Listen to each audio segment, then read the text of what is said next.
quick question for you. So let's say I've got two use cases. One, it would be very easy to implement, but the ROI is not that. It's not going to change the world. And then there's one that's going to change everyone's life in the organization, but it's going to be a big push. You need everyone involved. What do you think people should start with? Kind of the low-hanging fruit or the project that brings the highest ROI? So this is where the organization culture decides that. Yeah. And what I find my job to do is I lead a lot of these workshops myself. Mm-hmm. And I find that my job is to help steer them towards smaller steps. So we purposely say on an implementation feasibility perspective, 12 months.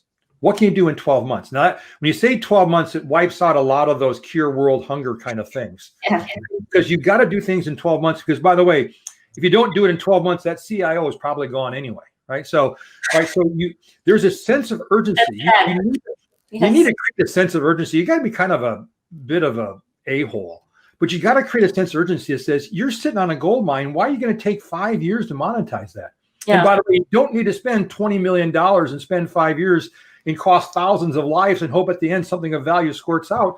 No, you can do things in 6 and 7 month chunks and building each other. So I definitely try to steer companies towards a smaller, but that feasibility panel or line, horizon line, we always say 12 months. Anything more than 12 months and you're out of business. So 12 months. And we've got a clarifying question here from Solomon. So what is data monetization? Are we selling data? What are we doing? Since that's the title of our topic here. Yeah, we should probably talk about it. So there are a few organizations that actually can excel at selling data. They're few and far between, and that's their business. Most organizations, though, aren't in the business of selling data. They're in the business of making product or flying airplanes or running theme parks or they're saving people in hospitals, right? Most people, their job is not selling data, right? So when I talk about data monetization, what I want to differentiate, and sorry if I go nerdy here, is I want to differentiate the difference between value in exchange versus value in use. Value in exchange is an accounting technique. It's an accounting valuation technique that says the value of your asset is what someone's willing to pay you for. And so as we get into these conversation about, well, I want to put data on my balance sheet, so what's it worth? Well, to fit into an accounting balance sheet, it has to have some sort of, somebody's willing to pay you for that, so it pops up into your balance sheet. That's great. Now, I got to tell you, I had that mentality for a long time. I was trying to figure out, when I did this data monetization mission I've been on for the last couple of decades, I kept thinking about it from a balance sheet perspective. Wrong. I was wrong. It took a student in my class to open my eyes to the fact that, Professor Schmarzo, we shouldn't be talking about a value in exchange approach, valuation approach. We should be talking about a value in use valuation approach, which is, how do I use that data to make money? Why is my $30,000 car out there more valuable to an Uber driver than it is to me? Right? Because the Uber driver is going to drive it and make money. So when we switch the monetization conversation away from an accounting mindset about a value in exchange, and we transform it to an economic conversation, now we have a framework around which we can think about, wow, what's the value of data? Well, I can use that data to improve customer retention. I can improve promotional effectiveness. I can improve new product introductions. I can improve, I can use that same data set across all these different use cases, right? And each use case has, value. That one might be worth 5 million. I might be worth 10 million, right? And the same data set empowering all these use cases. But here's the real secret. Here's the key. Here's the aha moment. I can use that same data set over and over and over again. Wait, it doesn't depreciate? What? It doesn't depreciate. It never wears out. I can use it an infinite number of times at a marginal cost equal to 0. So it's not like ice cream. Unfortunately, no. I love ice cream. So that's the aha moment when organizations have that epiphany. It goes, oh my gosh, this data as an economic asset is unlike anything else we've seen before. But I've got to change my mindset about how I view it. It isn't enough to have data. I hate the folks who said, well, we're going to become a data-driven organization. No, bullshit. Focus on value generation.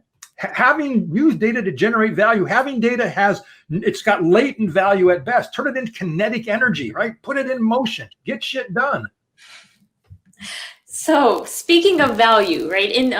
We typically hear companies trying to become data driven. And in your book, you mentioned that we basically need to kind I of like, by the way, Scott says data is the new ice cream. That's what I can get onto. I like that one. data. I mean, it's the new oil, it's the new bacon, right? It's now the new. So you're in your book, you mentioned that we should stop calling it to be, being data driven and go more towards a value driven approach. Can you talk a little bit more about that? I know you started on that topic, but wanted to hear basically when did that switch happen to you from when, telling people to be data driven to now being value driven? Well, I have to admit, I was in the 1980s when I was working with Procter and Gamble. I was trained to not think about data, but think about value. Mm-hmm. So to me, it's always been a value conversation. And what I find is that when I talk to organizations, especially IT organizations who want to become data driven, I can almost immediately tell that they're not having a good conversation with the side of the business, because the business doesn't want to be data driven. They want to be value driven. So this is part of that shift you have to make, mostly on the IT side. You're not going to teach your business users to code neural networks.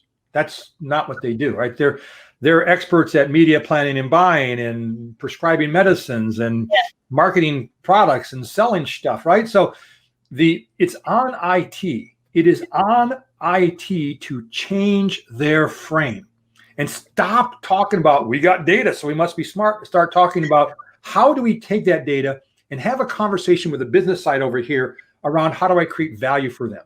Mm-hmm. And so it does fall on the CIO in particular, and the chief data officer, which is a title I hate. We can talk about that later. But it also needs a mandate from the business executives who are saying, we're making decisions today. We're making overly generalized decisions that have, at best, average impact. We need to change how we make decisions. We need to optimize how we allocate and use our assets more effectively, right? The business is screaming. It's screaming for what's buried in the data. Yeah. And the IT organization thinks it's about data, and it's not. It's about value. It's all about value. I love it. All that matters, right? That's why it's about economics. What's economics? Economics is a study in the creation of wealth and value, right? It's about economics.